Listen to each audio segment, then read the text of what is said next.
You ever meet someone who looks like they've been through hell and back, but still carry that quiet, unshakable strength in their eyes? Well, that's exactly who we're talking about today. Stay with me till the end, because what happens when a Navy SEAL asks a quiet single-dad veteran for his old call sign will send chills down your spine. And if stories of courage, brotherhood, and redemption move you, don't forget to like this video and subscribe for more true emotional stories that remind us what real heroes look like. It was a Friday night in a quiet coastal town. The kind of place where the sea breeze carried salt and stories, and where veterans often gathered in a small, dimly lit bar called The Dock. The jukebox played soft country tunes, and laughter mingled with the clinking of beer glasses. At one end of the bar sat a man in his mid-40s, broad-shouldered but calm, wearing a worn leather jacket. His name was Daniel Hayes, a single dad, a mechanic by trade, and a man who kept mostly to himself. Few knew that behind those steady hands and tired eyes was a past shrouded in classified missions, lost brothers, and silent scars. That night, a group of younger Navy men walked in, loud, confident, and full of energy. Among them was Lieutenant Jake Morgan, an active-duty Navy SEAL with a sharp jawline and restless spirit. He had just finished a grueling deployment overseas, and his team had convinced him to finally relax for a night. Jake took a seat at the bar, not far from Daniel, who was quietly nursing a beer while watching the old TV above the counter. Jake glanced toward him and nodded politely. "Mind if I sit here?" Daniel gave a small smile. "Free country." They exchanged a few casual words, about the town, the bar, the endless noise of the sea. But something about Daniel's calm presence intrigued Jake. There was a quiet authority in the way the man carried himself, not arrogance, but discipline. The kind of thing only someone from the service could spot. "So," Jake said, taking a sip of his beer, "you serve?" Daniel hesitated, then nodded. "A while ago. Army." Jake grinned. "No kidding. I'm with the teams, Navy SEALs." Daniel raised an eyebrow, impressed. "That's a tough road. You boys do good work." Jake chuckled. "We try." "What unit were you with?" "Classified," Daniel said quietly, his tone even. "Let's just say I spent a lot of time overseas." Jake laughed lightly, thinking it was just modesty. "Come on, everyone's got a call sign." "What was yours?" Daniel's expression changed. His eyes, once soft, seemed to sharpen, like a storm forming on calm waters. He looked at Jake for a moment, then said in a low voice, "Viper 1." The bar suddenly felt still. Jake froze, his glass slipping slightly from his fingers before hitting the counter with a soft thud. His eyes widened as he looked at Daniel in disbelief. "Wait, what did you say?" "Viper 1, Daniel repeated, his tone calm but heavy. Jake's heart started to pound.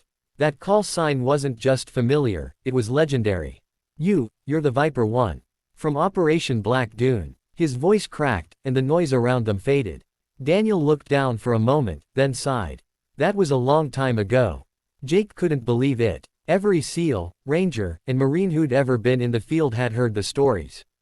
Viper 1, the Special Forces operative who led a near-suicidal rescue mission deep in enemy territory, saving an entire joint task force when their comms went dark. The details were classified, but his legend had spread through whispered stories in every campfire and base around the world. "I thought you were dead," Jake whispered. Daniel gave a faint smile. "Almost was." For the next few minutes, Jake just stared, processing what stood before him. The man who once commanded elite forces now sat here, in a small town bar, raising a daughter alone and fixing cars for a living. It didn't make sense. "Why'd you walk away?" Jake finally asked. Daniel's eyes softened. "Because I promised someone I'd come home this time. My wife, she passed when our daughter was 6. After that, it wasn't about the missions anymore. It was about her." He pulled out his wallet and showed a photo, a teenage girl smiling brightly, her hair tied in a messy ponytail. "She's 17 now. Smart, stubborn, just like her mom. She's my mission now." Jake's throat tightened. He didn't know what to say. The man who had inspired countless soldiers didn't look like a hero tonight, he looked like a father, quietly holding his world together. After a long silence, Jake lifted his drink and said, "Sir, it's an honor." Daniel shook his head gently. "Don't call me sir. I'm just a dad trying to make rent and keep his kid out of trouble." But as the night went on, word spread around the bar. A few older veterans approached, shaking Daniel's hand quietly. Some had tears in their eyes, men who had served under him, or lived because of his decisions long ago.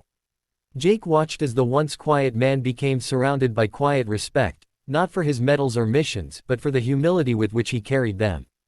As they left the bar later that night, Jake walked beside him. "You know, Mateen could really use a speaker. Someone like you could change a lot of lives." Daniel smiled faintly. "Maybe one day. Right now, my daughter's got a college interview.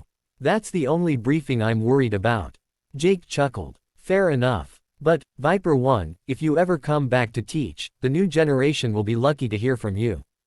Daniel paused, looking out toward the dark waves crashing against the docks.